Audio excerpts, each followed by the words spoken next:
As a British citizen and an ex-British Army officer, where I spent 4 years serving the Queen's Army, and as a Sikh with a turban and a beard who stands up for his religion, I condemn the attacks that happened yesterday.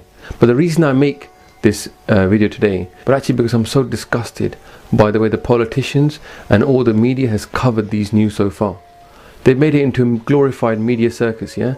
And the one thing that I keep hearing from all the politicians is that this had nothing to do with Islam, and this had nothing to do with what's happening elsewhere in the world. That's a complete lie. We're not stupid people. Now before you start thinking, here we go, he's going to start cussing Islam, that's not the case. This is not about Islam. The religion is not what motivated these people to go out and kill. This is a social and a political statement made by people who feel oppressed, and they feel unable to express how angry they are, and the only way they feel they can do that is by doing a stupid thing like killing this poor soldier in Woolwich. But for the politicians to tell us now, oh, it's got nothing to do with Islam, is ridiculous. These were Muslims that did this. The reason they did this is because they feel the pain of the Muslim community that is living in Afghanistan and Iraq. They don't see those people as foreigners, they see them as part of their family. So of course they're going to react when somebody in your family is getting attacked, is not having a good time. You want to do something, right? And how did they do it? They did something stupid, yeah? But they did that because they felt the pain of their community. And secondly, it's not like we British people are actually doing a very good job out in Iraq or Afghanistan. Now I've been in the army, so I'm not criticizing the soldiers, but the fact is we were sold a bunch of lies when we went to Iraq. There was no weapons of mass destruction. There's never been some big apology from the British politicians who said, oh, sorry we invaded Iraq, we should never have gone in. The fact is that we should have dealt with that in a much better way.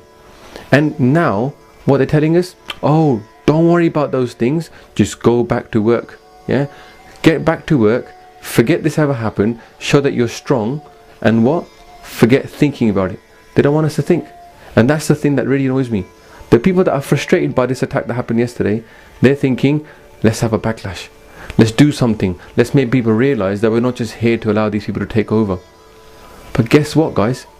That frustration that you've got inside you, that you want to express by doing something, even if somebody is stupid and goes and beats up some Muslim guy or a Sikh guy, start thinking that we're Muslim or whatever it is, that's basically exactly the same thing as what those guys did yesterday.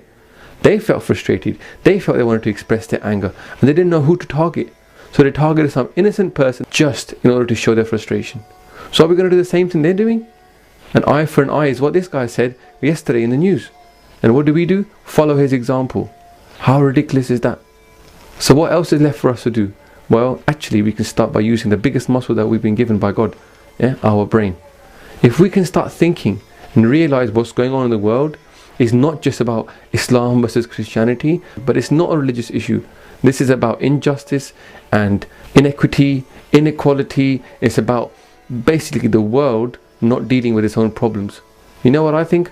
All as human beings, right, we've got all the resources we have right now in our hands to solve nearly every problem that we are facing, whether it's education, poverty, whether it's unemployment or slavery. These all things exist in our hands. But what do we do about it? We ignore those problems and we go back to the normal monging kind of life that we have, yeah? Wake up, go to work, come back home, check Facebook, have a meal, play on internet a little bit more, watch a movie, go to sleep, get up in the morning, go back to work again. We're not being allowed to think about real solutions to real problems. So where's the solution lie? The solution lies first by forgetting the kind of views that we have about different races and different cultures. Start thinking as one human race. Start to realize that every single prophet, every single guru that came here came as a human being because they want us to solve the problems. And all these divisions that we create are only designed to confuse the masses into going along with those few people that are in charge. And really what we need to do is wake up as a whole human race and realize that we can solve all our problems. So this was not a Muslim attack. This was the frustrations by some people who felt that their brothers and sisters in other lands are not being treated fairly, and they are not. And we, not just the British government, but we, the human beings, need to change. We need to change the way we deal with the whole world, because unless we speed up and sort ourselves out, there's not going to be much of a great world to hand on to our grandchildren. I do wish from the bottom of my heart God's peace to those families, okay, the relatives of that soldier, and also those families of those two people, those terrorists who must be going through hell right now, thinking that their child has caused such mayhem and destruction. So to those families from the Sikh community, wish you the best and wish you God's peace. Waheguru Ji Ka Khalsa, Waheguru Ji Ki Fateh.